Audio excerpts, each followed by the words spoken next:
Hi, St. Ambrose.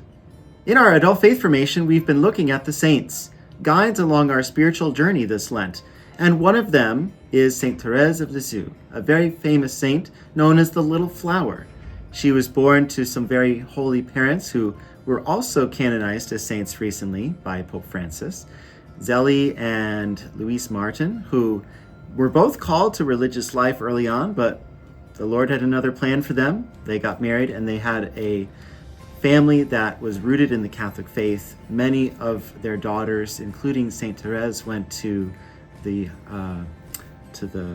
religious life, and as a person who felt a particular calling from Jesus, Saint Therese of Lisieux overcame many obstacles in her life.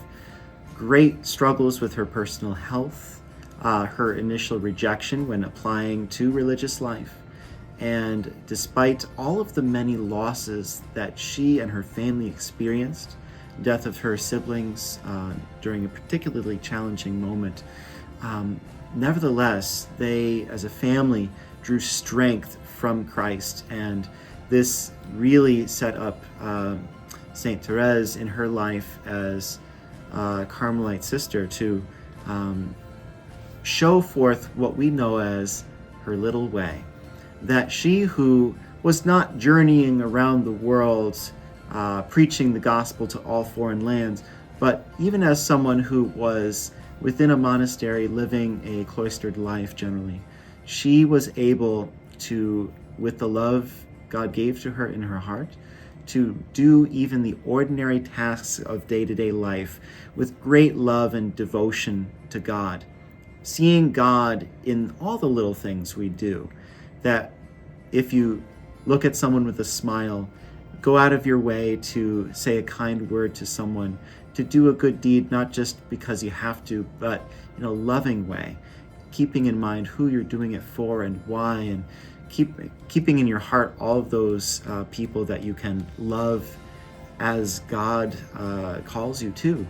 That's the sort of life that Saint Therese lived. And although she lived a very short life, having died at age 24, she made such a profound impact in her little way that she's known as, among other things, the patroness of missionaries who look up to her, because she had said before she died that she would be spending her time in heaven doing good works for us on earth.